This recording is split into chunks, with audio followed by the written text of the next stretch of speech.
Matthew 27. When morning came, all the chief priests and elders of the people plotted against Jesus to put him to death. And when they had bound him, they led him away and delivered him to Pontius Pilate the governor. Then Judas, his betrayer, seeing that he had been condemned, was remorseful and brought back the 30 pieces of silver to the chief priests and elders, saying, I have sinned by betraying innocent blood. And they said, What is that to us? You see to it. Then he threw down the pieces of silver in the temple and departed, and went and hanged himself. But the chief priests took the silver pieces and said, It is not lawful to put them into the treasury, because they are the price of blood. And they consulted together and bought with them the potter's field to bury strangers in.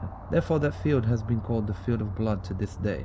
Then was fulfilled what was spoken by Jeremiah the prophet, saying, And they took the 30 pieces of silver, the value of him who was priced, whom they of the children of Israel priced, and gave them for the potter's field, as the Lord directed me. Now Jesus stood before the governor, and the governor asked him, saying, Are you the king of the Jews? Jesus said to him, It is as you say. And while he was being accused by the chief priests and elders, he answered nothing.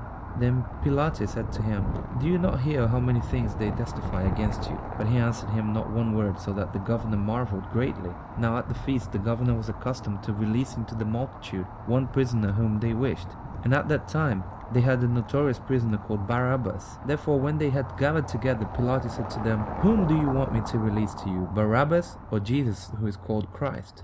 For he knew that they had handed him over because of envy, while he was sitting on the judgment seat. His wife said to him, saying, Have nothing to do with that just man, for I have suffered many things today in a dream because of him.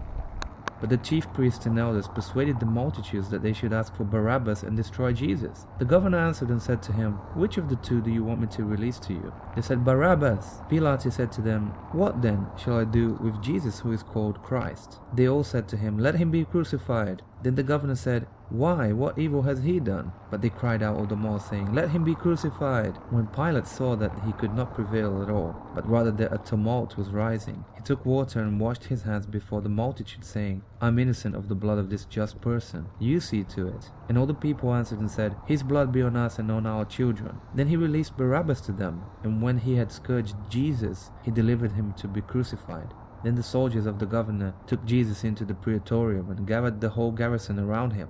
And they stripped him and put a scarlet robe on him. When they had twisted a crown of thorns, they put it on his head and a reed in his right hand. And they bowed the knee before him and mocked him, saying, Hail, King of the Jews! Then they spat on him and took the reed and struck him on the head. And when they had mocked him, they took the robe of him, put his own clothes on him, and led him away to be crucified. Now as they came out, they found a man of Cyrene, Simon by name. Him they compelled to bear his cross. And when they had come to a place called Golgotha, that is to say, the place of a skull, they gave him sour wine mingled with gall to drink. But when he had tasted it, he would not drink. Then they crucified him, and divided his garments, casting lots, that it might be fulfilled, which was spoken by the prophet. They divided my garments among them, and for my clothing they cast lots. Sitting down they kept watch over him there, and they put up over his head the accusation written against him, This is Jesus, the King of the Jews. Then 2 robbers were crucified with him, one on the right and another on the left. And those who passed by blasphemed him, wagging their heads, and saying, You who destroy the temple and build it in 3 days, save yourself, you are the Son of God, come down from the cross. Likewise the chief priests also, mocking with the scribes and elders, said, He saved others, himself he cannot save. If he is the King of Israel, let him come down from the cross, and we will believe him. He trusted in God. Let him deliver him now, if he will have him. For he said, I am the Son of God. Even the robbers who were crucified with him reviled him with the same thing. Now from the 6th hour until the 9th hour there was darkness over all the land. And about the 9th hour Jesus cried out with a loud voice, saying, Eli, Eli, lama sabachthani, that is, my God, why have you forsaken me?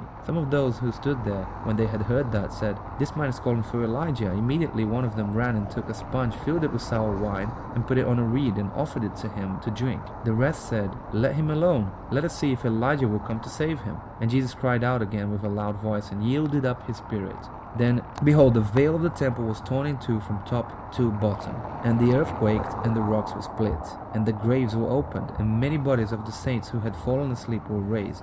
And coming out of the graves after his resurrection, they went into the whole city and appeared to many. So when the centurion and those with him who were guarding Jesus saw the earthquake and the things that had happened, They feared greatly, saying, "Truly this was the Son of God." And many women who followed Jesus from Galilee, ministering to him, were there looking on from afar, among whom were Mary Magdalene, Mary the mother of James and Joseph, and the mother of Zebedee's sons. Now when evening had come, there came a rich man from Arimathea, named Joseph, who himself had also become a disciple of Jesus. This man went to Pilate and asked for the body of Jesus. Then Pilate had commanded the body to be given to him. When Joseph had taken the body, he wrapped it in a clean linen cloth and laid it in his new tomb which he had hewn out of the rock. And he rolled a large stone against the door of the tomb and departed. And Mary Magdalene was there, and the other Mary sitting opposite the tomb. On the next day, which followed the day of preparation, the chief priests and Pharisees gathered together to Pilate, saying, "Sir, we remember, while he was still alive, how that deceiver said, 'After 3 days I will rise.' Therefore command that the tomb be made secure until the 3rd day, lest his disciples come by night and steal him away.